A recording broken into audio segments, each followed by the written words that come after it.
Olha só, não é que voltamos para comentar os episódios 4, 5 e 6 da segunda temporada de Andor? Pois é, cara, a gente já fez a review dos 3 primeiros episódios. Vale lembrar, né, que no Disney Plus eles estão lançando 3 episódios por semana, que vão totalizar 12 ao todo, então são 4 semanas de série e é a última temporada, tá bom? Então por isso que eu tô sempre falando. Assiste a série, assiste as reviews aqui no canal, assiste a live que rola toda quinta-feira às 7 horas da noite, porque, cara, é só um mês de Andor e acabou Andor, cara. Não vai ter de novo, então aproveita. E lembrando que as reviews são tudo com spoiler, então se você não assistiu aos episódios 4, 5 e 6, vai lá no Disney Plus, assiste, depois você volta, porque tem muita coisa interessante pra gente comentar. Essa review vai ficar extensa de novo, assim como ficou a última, que ficou com, sei lá, mais de meia hora, né? Então, assim, saiba que senta aí, se aconchega, bota aí um fone de ouvido se estiver no transporte público ou algo do tipo, porque o Nortinho Star Wars vai falar bastante agora. Mas antes, caso você saia do vídeo pra assistir os episódios, ou caso você fique, não importa,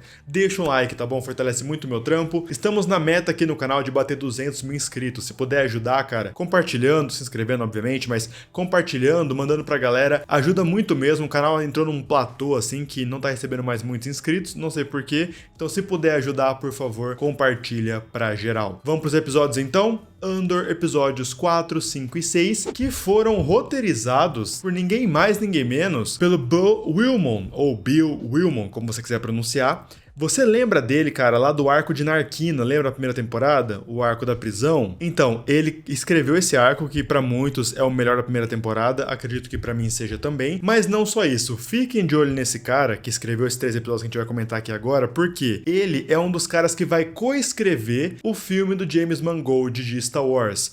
Tá, Norton, o que isso quer dizer? Porque eu devo me importar. Então, você tem que lembrar que o filme do James Mangold, que ainda não tem data pra sair, ele vai se tratar da origem da Ordem Jedi. Mais de 25 mil anos no passado, com o alvorecer do Jedi, com os Jedi se integrando, ali se reunindo, entendendo, estudando a força, se formando como um grupo mesmo do lado da luz. Ou seja, esse cara que escreve muito bem vai escrever a origem da Ordem Jedi junto com o James Mangold. Tô empolgado, ainda mais depois do que eu vi nesses 3 episódios, que eu achei interessante assim. Vou ser bem sincero com vocês, eu assisti, aí eu falei, tá, isso aqui é legal, o 4 eu achei ok e tal, mas o 5 e o 6 eu falei, não, beleza, realmente eu entendi o ponto, esse arco que a gente acabou de acompanhar realmente é muito interessante. Vamos começar então direto com a data, estamos agora um ano pra frente dos episódios passados, lembra? A cada 3 episódios vai saltar um ano, chegando no final da série até Rogue One. Então estamos 3 anos antes da Batalha de Yavin é justamente o ano de Rogue One e a batalha que a gente vê lá numa Nova Esperança, então a gente tá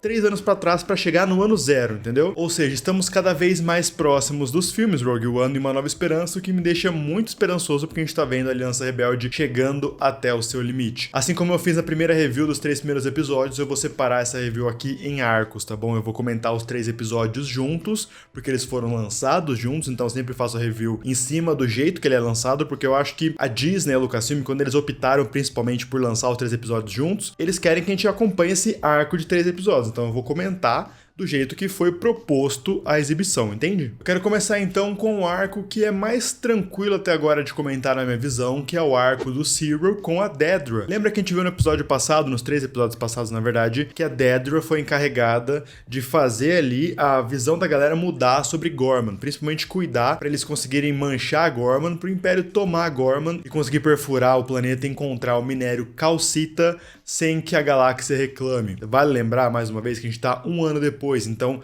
nesse arco, a gente entende o que funcionou e o que não funcionou nesse um ano, nessa relação do Império tentar tomar o planeta. Porque a questão aqui é, o Cyril estava lá no controle de medidas do Império de Coruscant e ele foi até Gorman, foi colocado lá em Gorman como uma isca. Lembra que a Dedra falou lá pro Krennic, a parte da propaganda anti-Gorman, eles até falam, né, o anti-gormismo pode pegar até certo momento, mas eles precisam de ação, eles precisam de um inimigo para justificar toda essa barbaridade que o Império vai fazer, sem que as pessoas perguntem o porquê. Então a mãe do Cyril nesse episódio, ela meio que mostra pra gente como isso deu certo, ou se não deu, mas no caso deu, porque ela basicamente é uma classe média comum da galáxia de Star Wars, lá no núcleo, lá em Coruscant, e ela fala sobre Gorman, fala como eles se sentem muito superiores ao resto da galáxia, como eles são omitidos, como até eles são deslocados, eles se sentem acima de todo mundo, que é justamente aquilo que a gente viu os publicitários lá do Império falando que eles iam fazer. Então, essa mulher é o simbolismo pra gente de como a propaganda do Império de fato funciona. No vídeo passado eu falei um pouco sobre isso, mas eu acho que vale ressaltar. No universo expandido de Star Wars, eles sempre falam sobre como a propaganda, durante as guerras, assim, ela é muito importante para o universo. Não só no universo fictício, mas também no mundo real. Mas, por exemplo, os separatistas, durante as guerras clônicas, faziam propaganda contra o Jedi, contra a República. Os próprios Jedi caíram nessa onda, porque se você lembrar em Clone Wars, tava rolando manifestações contra o papel dos Jedi nas guerras clônicas, inclusive aquele arco da Barriss explodindo o templo e tal. Nesse arco a gente viu que os Jedi estavam realmente queimados nessa situação,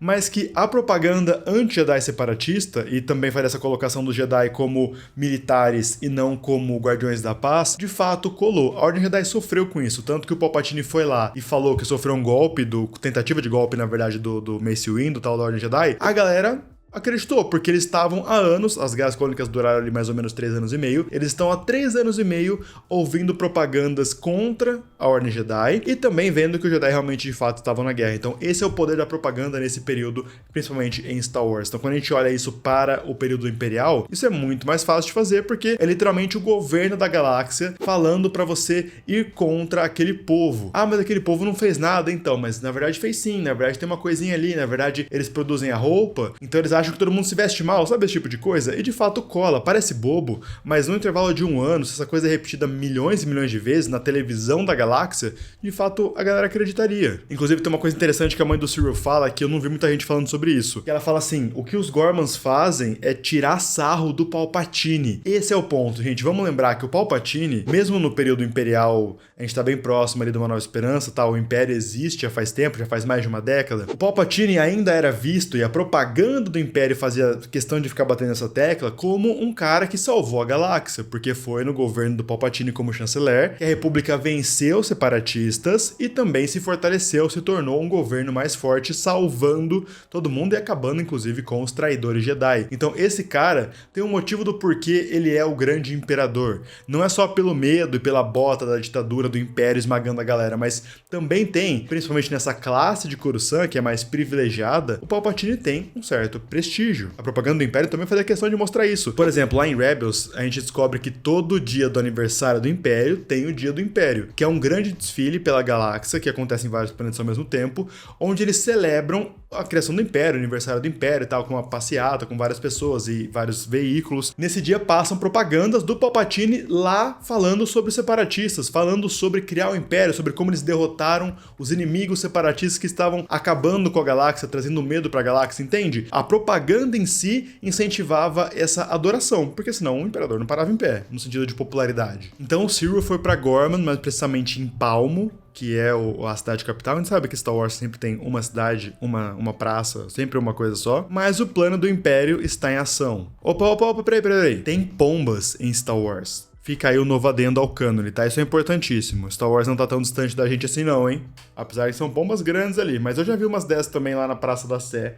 Posso te garantir. E o Cyril tá meio que no céu, porque ele tá trabalhando direto com a Dedra, que é a sua namorada ali, num super plano do Império que ele não sabe muito bem o que é. Que era basicamente o que ele queria fazer. Ele sempre quis ser um imperial, ele sempre quis ser um cara que faz a diferença pro Império. E ele queria um pouco ser do ISB, né? Tanto que parte do fascínio dele com a Dedra é porque ela é quem investiga insurgentes, tal, ameaça ao Império. Então, ele meio que tá fazendo o papel de um cara do ISB, só que ele tá sendo a isca, entende? Quando o ISB tá mexendo os pauzinhos, que no caso é a Dedra controlando ele, colocando ele como isca, e o plano dele é justamente fingir que ele gosta de Gorman, que ele tá indo contra o Império para atrair os rebeldes de Gorman. Rebeldes de Gorman, que assim, é aquela pura parada, eu acho que vocês, se acompanham o canal aqui, vocês lembram aquilo que eu sempre bato nessa tecla. É basicamente o resumo do que eu falo aqui há anos. A Aliança Rebelde é composta de células, grupos como esse da Frente Gorman, que se reúnem, se militarizam ao máximo que eles conseguem para bater de frente com o Império. A Frente Gorman é só aquele punhadinho de gente, cara. As células eram basicamente isso. Tem uma ou outra que é mais conhecida, que é mais famosa, que é até maior, como a do Saul Guerrero, que aparece, inclusive, nesses 3 episódios, mas é basicamente aquilo ali. 10, 15 pessoas que, bom, se armaram de alguma maneira e estão lutando contra o Império no seu planeta natal. A Frente de Gorman me lembrou uma coisa lá dos livros do... Esse livro aqui, inclusive, ó. Esse livro aqui, que é o Lords do Sith, que é uma aventura do Palpatine e do Vader, logo no começo do Império, assim, não passaram muitos anos não que o Império foi criado, e aqui eles lutam contra outra a frente rebelde chamada de Rylot Livre, que são os Twi'leks. Lembra a Hera, lá de Rebels? O pai dela, o Cham Syndulla, que a gente viu lá em Clone Wars também? Ele lidera esse grupo. Então, basicamente, é um grupo rebelde de Rylot, então especificamente desse planeta, tentando matar o Imperador e o Vader, não conseguindo obviamente, mas esse é o ponto. A frente Gorman é basicamente isso também, cara, só que eles estão atrasados e basicamente eles são muito eufóricos e muito apressadinhos justamente porque eles estão atrasados e agora realmente não tem mais muito o que fazer, o Império já tá lá e já tá tomando o planeta. Então, lembra que na reunião do Império, lá nos primeiros episódios, o Major Partagaz, que é chefe, um dos chefes, na verdade, do ISB, que é o órgão de inteligência do Império, ele fica chocado que o Império tá fazendo uma base em Gorman. Então, é basicamente isso que os Gorman querem saber. Que base é essa? Eles estão trazendo arma e tal. Então, basicamente, o Império tá fazendo a provocação. Vou fazer uma base aqui. Aí os caras, bom, tem uma base ali pra ser roubada, vou atrás disso. Só que isso é uma armadilha do Império, sabe? Então, basicamente, ele cria a provocação e é isso que os rebeldes caem. É basicamente isso e é assim que o Império funciona. Vamos lembrar sempre, segunda Estrela da Morte. Palpatine tá lá fazendo a segunda Estrela da Morte e tal. Ela não tá perfeita ainda, mas ela já tá operacional. E o que o Palpatine faz? Ele deixa vazar a informação para atrair os rebeldes e para tentar matar a Aliança Rebelde de vez. Então ele criou o problema, que é a segunda Estrela da Morte, vazou a informação para os rebeldes fazerem algo sobre isso. Mesma coisa aqui em Gorman. Opa, olha aí, os caras lá da entrada do setor de medidas do Cyril estão assistindo as corridas de pod em Tatooine. Olha só, lembra lá da Ameaça Fantasma, a corrida de pods do Anakin e tal? Então, eles estão assistindo isso. Isso de fato era televisionado, tá bom? Pensa assim, os Hutts, além de serem mafiosos, escravagistas, controlarem grande parte da galáxia, controlarem grande parte das rotas de comércio, inclusive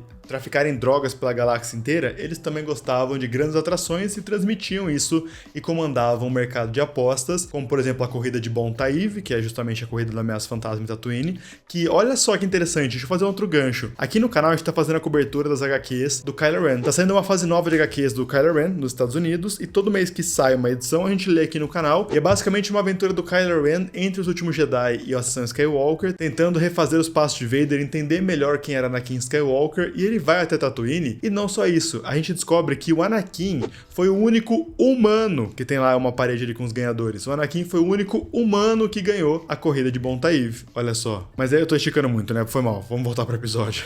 Para falar sobre a Dedra ainda, ela não está feliz com essa posição dela, ainda mais que ela viu que o USB ainda tá caçando o Eixo.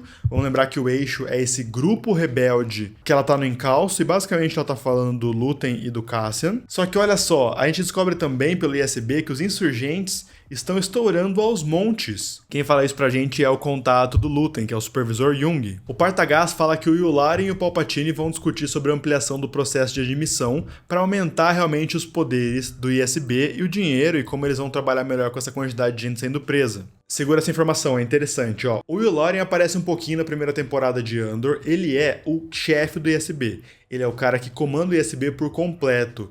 Ele é um veterano de guerra lá das Guerras Clônicas. Lembra aquele cara que tá sempre com o Anakin, um almirante ali, inclusive, que tá sempre nas batalhas de nave, e é o cara que abre os episódios? Tipo, todo episódio de Clone Wars começa com Anakin Skywalker, and Obi-Wan Kenobi, and Tatooine, não sei o que lá, sabe? Ele dá todo o parâmetro do episódio pra começar. Esse é o Yularen. Então ele é um militar, um veterano de guerra das Guerras Clônicas que se tornou ali chefe e trabalha direto com o Palpatine. Mas esse ponto do Partagaz é interessante porque o ISB, a gente já conversou isso aqui bastante na primeira temporada, né? O ISB, ele funciona meio que fora do Império, sabe? Ele é dentro do Império, dentro do guarda-chuva do Império, mas ele não está dentro da Marinha. Entende o que eu tô falando? Então ele funciona meio que por fora. Ele é um órgão por fora, enquanto a Marinha é outra coisa no guarda-chuva do Império. Justamente porque o ISB, eles têm que investigar ameaças ao Império dentro e fora do Império. Então se tem um militar tramando, se tem um militar desviando dinheiro, o ISB tem que ir atrás. Então o ISB, principalmente em relação à Marinha, o Grand Moff Tarkin falava muito sobre isso. Com relação à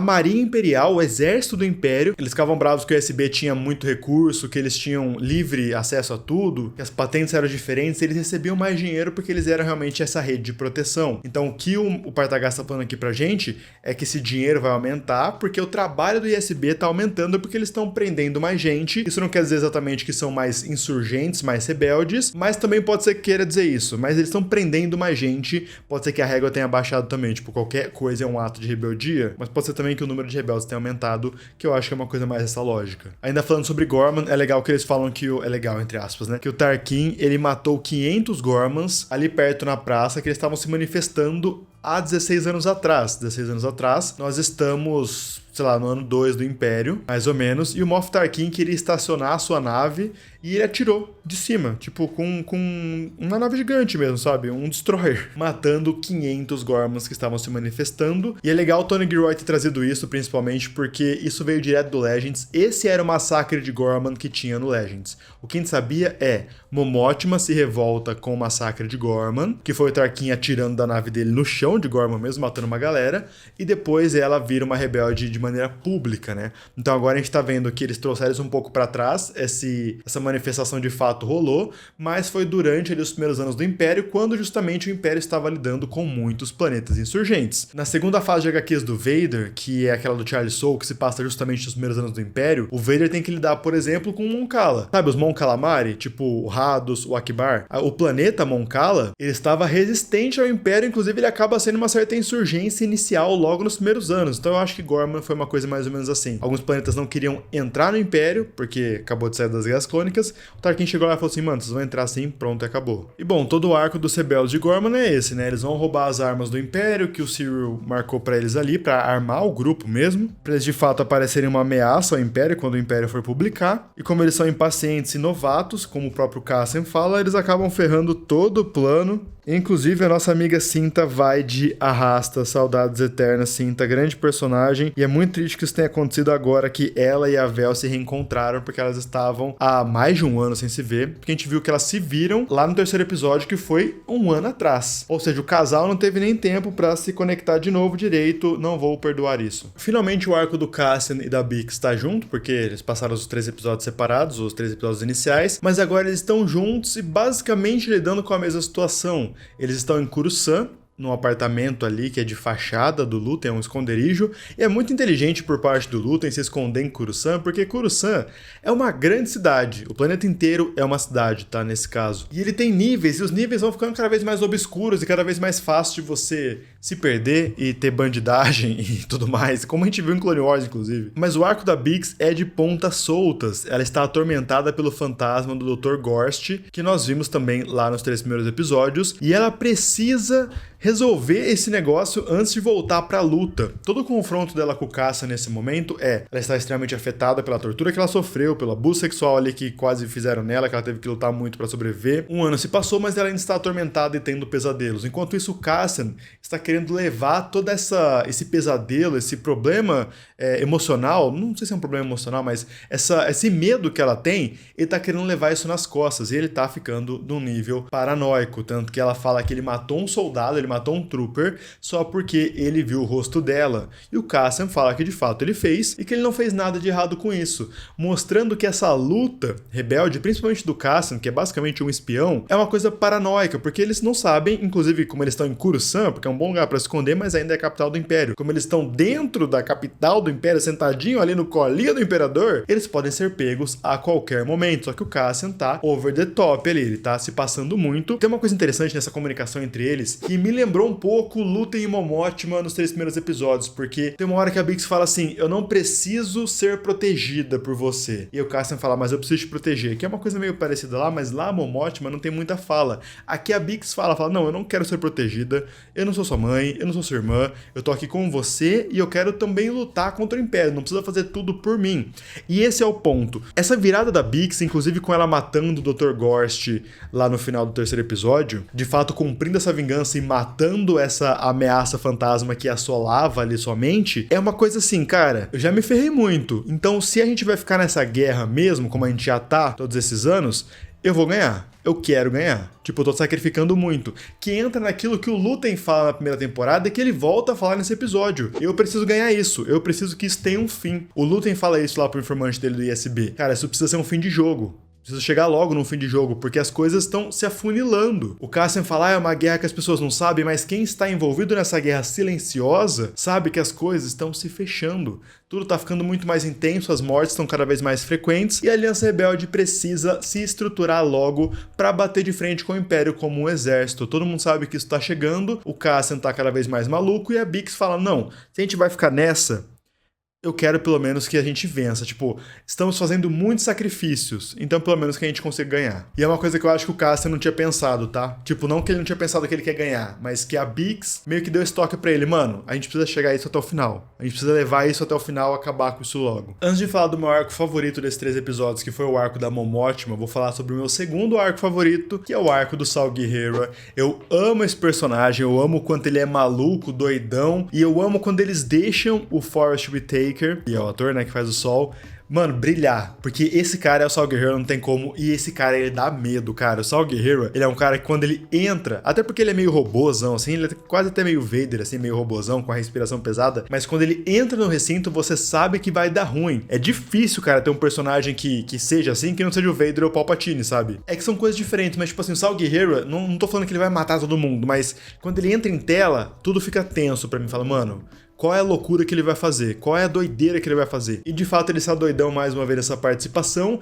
que ele não está em qualquer lugar, e nós já tínhamos comentado isso no trailer de Andor, mas agora temos confirmado. Saul Guerrero, senhoras e senhores, não está em qualquer base. Aquela base onde ele está, aquele lugar onde nós vemos ele torturando o jovem Wilmon, mandando o Wilmon trabalhar para ele sobre ameaça, cara, isso é muito interessante, mas esse lugar não é qualquer lugar. Nós já vimos ele lá no futuro.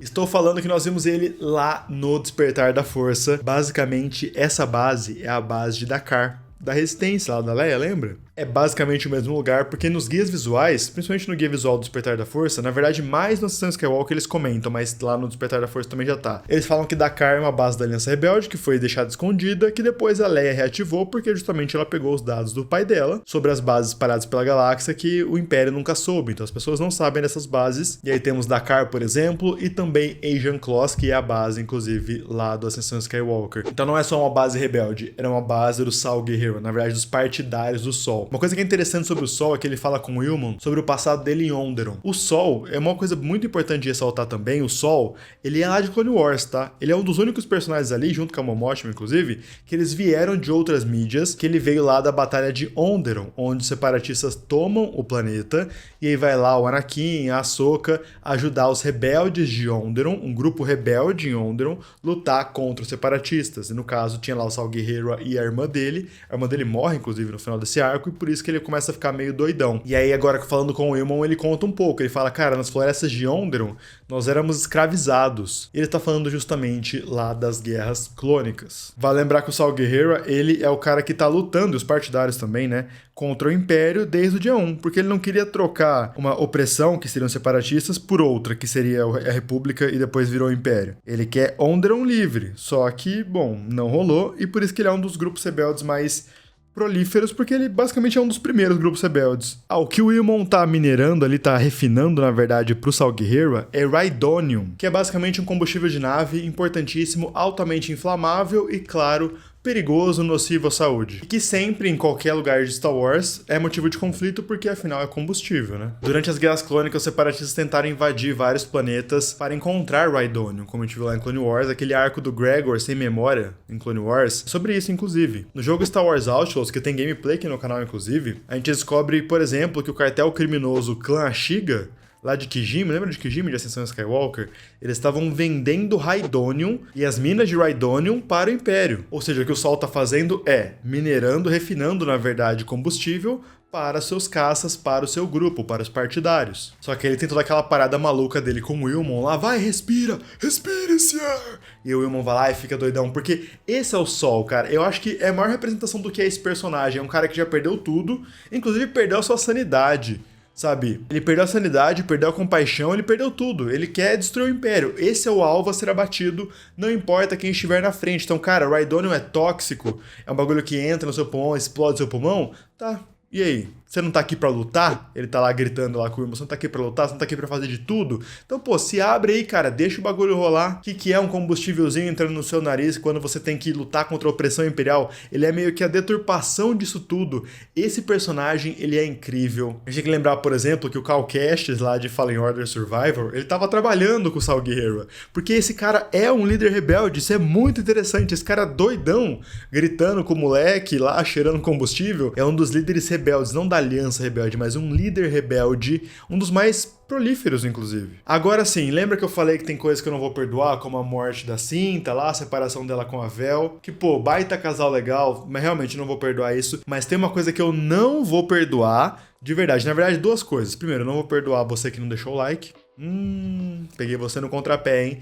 Deixa um like, se inscreve no canal, sei que você esqueceu. Vai lá, vou dar uma enroladinha pra você dar o like aí e você não perder, tá bom? O que eu não vou perdoar, além disso, pra você que não tinha deixado like agora que você já deu, é o recast do Bail Organa. Sim, galera, Bail Organa é quem tá falando com a Mon Mothma ali quando eles vão na cerimônia lá do Skuldun, e basicamente eles trocaram o ator. Eu fui atrás de entender o porquê isso aconteceu, eu só peguei uma chamada do Tony Gilroy falando que foi mais uma questão de agenda, de schedules, assim. Não sei se isso vai ser definitivo ou não, mas ele deixou meio a entender que foi uma questão de não deu porque a gente tava gravando e o Jimmy Smits, que é quem faz o Bail na trilogia prequel, lá em Rogue One, inclusive, na série do Obi-Wan, não conseguiu estar disponível para gravar e agora quem fez o Bail é o Benjamin Bratt. Ok, entendo se for questão de agenda e tal, mas eu não aceitarei em hipótese alguma. Cara, muda todo mundo, tá? Nem todo mundo, mas, pô, mudar o Bail Organa é demais pra mim. Bail Organa, caso você não lembre, né? O pai da Leia, senador de Alderaan, um dos líderes da Aliança Rebelde também. Tem um vídeo aqui no canal que eu lancei tem umas 3, 4 semanas sobre essa relação entre o Bail Organa e a Mon Mothma, eu vou deixar aqui no card, tá bom? Inclusive essa relação entre eles se encontrando ali, Bail Organa, Mon Mothma e Perrin, parece muito uma situação que tem no livro Leia, Princesa de Alderaan, que eu não vou falar pra vocês, que se você quiser ler, eu vou deixar o link aqui embaixo na descrição, ou compra pelo meu link, tá bom? Tem lá na Amazon bonitinho, tudo que você comprar pelo meu link, você tá me ajudando bastante, mas leiam esse livro, ele é muito bom, tem uma situação bem parecida aí, bem específica, mas bem parecida. E falando no arco da Mon Mothma, esse é pra mim o melhor arco, porque temos a Mon Mothma no Senado, junto com seu assessor de Naboo, inclusive, ele é nascido em Naboo, Naboo é o planeta da Padmé, né? E ela tá procurando votos pra passar um projeto de lei que vai ajudar os Gorman. Inclusive esse cara que ela tá falando, que é o senador de Gorman, que é o senador Dazzy. Inclusive esse cara aqui que ela tá conversando parece o senador Vilchan. Se for ele mesmo, esse cara vai ser o chanceler da Nova República durante a treta com a Primeira Ordem lá do filme 789. Lembra que a bala Starkiller explode Osnium Prime, que era a sede do Senado ali naquele período? Lembra que dá um foco bem na cara de um ser que parece muito o Vilchan? Eu acho que é esse cara sim, tá? Até porque nesse período contra a Primeira Ordem, a Nova República já estava totalmente corrompida também. Então faz sentido que esse cara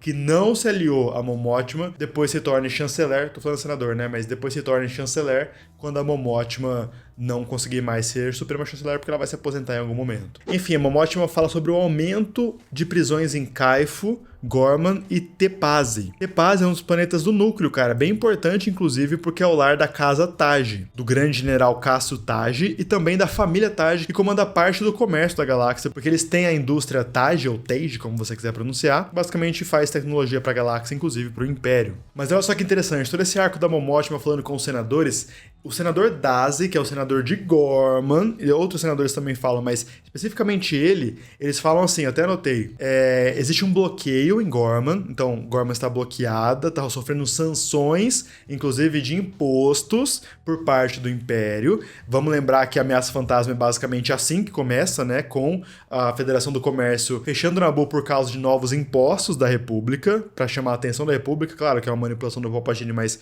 a fachada era meio que essa. Então Gorman está sofrendo um bloqueio, e todos eles falam que votar contra o Imperador não dá, não é uma boa ideia. Tem um deles ali que até fala que, bom, não é muito bom ir contra a vontade do Imperador, né? Isso é muito interessante, porque primeiro, isso mostra pra gente aquilo que a gente fala muito aqui no canal, que é bem claro que o Senado é ilustrativo. Cara, o Imperador mandou bloquear Gorman, acabou, ninguém vai votar contra. Segundo, que a Mon Mothma tava tentando ainda bater de frente com o Palpatine dentro das leis, dentro do regimento da República, quer dizer, Império, e também mostra que os senadores não são bestas, eles sabem que o Palpatine tem esse poder, inclusive de prisão, inclusive de exilá-los. Eles sabem que eles estão com uma corda no pescoço que vai se tornar cada vez mais apertada até o momento onde eles apertam de vez, lá na primeira Estrela da Morte, que nós vimos lá numa Nova Esperança, que é quando o Palpatine fecha o Senado de vez. O Senado era só ilustrativo, mas era para as pessoas não se rebelarem contra o Império, tipo, ó, gente, não é uma ditadura, tá? Tem Senado, só que daí eles constroem uma destruidora de planetas, que é a primeira Estrela da Morte. Eles falam, não, realmente, era uma ditadura mesmo, os senadores podem ir pra casa, mas não é o ponto. O ponto é, tem uma HQ da primeira fase de quadrinhos canônicas lá de 2015, que é a Star Wars Anual 1, de cabeça aqui agora, que se passa entre os filmes 4 e 5, entre Uma Nova Esperança e o Império Contra-Ataca, onde a Leia ativa um espião da Aliança Rebelde lá em Coruscant, para justamente salvar, veja bem, salvar senadores que foram presos pelo Palpatine quando ele fechou o Senado. Então ele fecha o Senado e ele fala assim, todos os caras que votaram contra mim são rebeldes, são insurgentes. Vamos prender eles e vamos executá-los. Esse cara vai lá ajudar os senadores, tal, explode a cadeia para os caras sumirem, mas é o que a gente já viu aqui. Os caras estão falando, pô, estão aumentando as prisões, tudo é insurgência agora, não pode falar mais nada, você acha que eu vou falar contra o Imperador? Eu não. E esse é o Senado da Galáxia.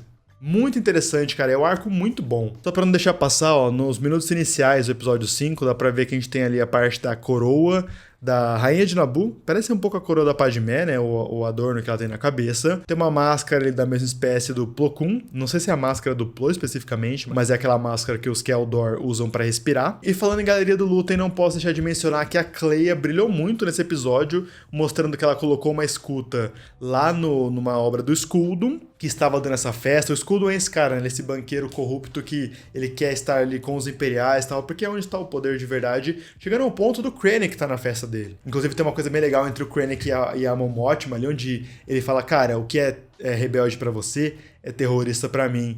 É o fino do fino, cara, que texto bom. Os caras estão discutindo, vendo arte, assim. E são dois políticos, dois caras muito gigantes na hierarquia do Império, uma como senador e outra como funcionário do governo ali, só que eles estão discutindo sobre diferentes pontos de vista e como eles estão no combate. A Mon Mothma, ela é esse centro de combate contra o Império dentro do Império. Mas o que eu ia falar é que eu fiquei feliz que a Cleia ganhou bastante destaque lá, sujando a mão pra tirar a escuta, e ela que quis colocar a escuta ali, né? O Luthien até fica meio pistola, mas ela fala que ela queria, como tem muito imperial ali, eles não conseguem confiar no Skuldun também, seria bom ter uma escuta, mas como um cara falsificou uma das obras, o Skuldun tava verificando uma por uma. Gostei, era uma coisa que eu tava querendo mais, ver a Cleia mais em ação, porque, mano, ela é ali o braço direito do Luthien. O que essa mina tem de espiã, de assassina, de agente secreto, não tá escrito. Bom, falei, agora é sua vez, cara. Falei bastante. Ó, comentei bastante também. Você gostou dos episódios 4, 5 e 6 da segunda temporada de Andor? Qual episódio você gostou mais? Qual episódio você gostou menos? Eu gostei mais do 6. Eu acho que meu favorito é o 6. Eu acho que ele termina bem esse arco. O que vocês acham? Comenta aí. Vou pedir mais uma vez pra você dar uma olhada aqui na descrição, cara, porque além do Live Pix aqui do canal, você pode mandar um Pix com o valor que você quiser, que me ajuda a manter o canal financeiramente falando. É livepix.gg/nortondomingos. Vou deixar um QR Code aqui também, mas tem um link aqui embaixo. Além do link, eu vou deixar link pra Amazon. Tudo que você for comprar na Amazon, papo sério mesmo, cara. Tipo, eu vou comprar hoje, vou fazer, sei lá, vou comprar um celular na Amazon. Entra pelo meu link, qualquer um dos links da Amazon que tiver aqui embaixo, você vai entrar na Amazon e você vai digitar o que você quiser comprar ali. E só de você ter entrado no meu link, você dá uma pequena porcentagem pra mim, que me ajuda a manter o canal funcionando. Papo sério mesmo. Me segue nas redes sociais, me segue no Twitter, no Instagram e no TikTok, eu vou deixar aqui na tela. É Norton Domingos em tudo, não é difícil de achar. Muito obrigado por ter me ouvido até agora, te espero aqui no próximo vídeo. É nóis, valeu, falou, tchau!